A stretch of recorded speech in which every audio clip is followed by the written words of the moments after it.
Have you ever noticed that even when nothing is wrong, you still don't feel calm? You lay down at night and your body won't settle. Your mind keeps moving. Your thoughts don't turn off, and you can't explain why. You're tired, but you can't rest. And some days you're not hungry at all, but other days nothing really satisfies you. Your sleep is inconsistent. Your energy feels flat. You move through your day, but everything feels a little off, a little distant, a little disconnected. Not extreme, but just not right. And the hardest part, you can't explain to anyone because from the outside, everything looks fine. I had friends in my life for over 15 to 20 years that had no idea that I was living in a state of fight or flight and how anxious I was every single day and how nothing in me felt normal. And this is where it becomes really confusing because it doesn't look like something is wrong, but your body is telling a different story and you might not even understand why. And this is what it feels like when your system has been living in a constant state of alert for years, not months, years. And what many women don't realize is this: your body doesn't know the difference between past and present when it comes to safety. If your system has learned that life is unpredictable, that people are unpredictable, that stability can disappear, your brain stays on. Not because something is wrong with you, but because your brain learned that staying on kept you safe. And there are three parts of your brain working together here. The first is your amygdala, and it's tucked inside your center of your brain.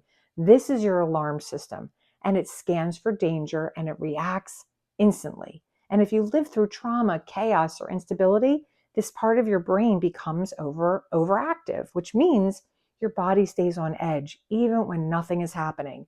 And the second is your hippocampus. It's a really cool part of your brain. Go Google it to see what it does. This is where your brain stores experiences and assigns meaning. It helps answer one question: am I safe or not? And when you've had years of stress, this part of your brain starts linking present moments to past pain so you can feel unsafe without understanding why. The third is your prefrontal cortex. This is the part of your brain that allows you to feel calm, to think clearly, to make grounded decisions. It's right here. It's where all of our logic happens. It's the front of our brain. But it only works when your body feels safe. When your system is in stress, that part goes quiet. And that's when you feel foggy, overwhelmed, or disconnected. And here is the connection most women have never been told. When the amygdala is active and the body does not feel safe, the prefrontal cortex cannot lead, which means the part of you that wants to feel calm is being overruled by the part of you that learned to survive. So you are not struggling to relax. Your brain does not believe it's safe enough to do it. And that is not a weakness that any of us have. That is a system that did exactly what it had to do to get you through and keep you safe. So when you lie down at night and your mind won't stop, when your body feels tense for no clear reason, when you feel that constant low-level uneasiness, that is not random.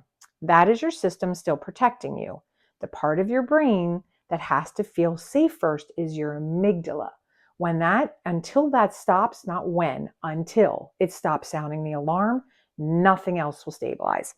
Not your thoughts, not your hormones, not your body. Because your body will not regulate until your brain believes you're safe. And this is where everything connects. When your system stays activated, cortisol stays elevated. And when cortisol stays elevated, your hormones cannot stabilize. Your sleep is disrupted, your hunger signals shift, your body holds instead of releases. Not because it's broken, but because, again, it's protecting you. But when that begins to change, everything shifts.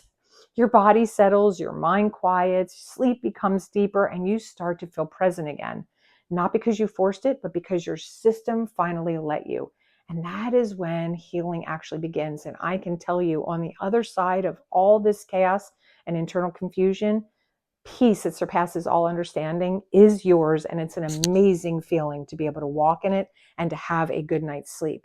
And this is the work most medical advice never addresses, because it's not about doing more. It's about creating safety inside your own body, friends. This is exactly what we walk through inside the Inner Healing Journey method.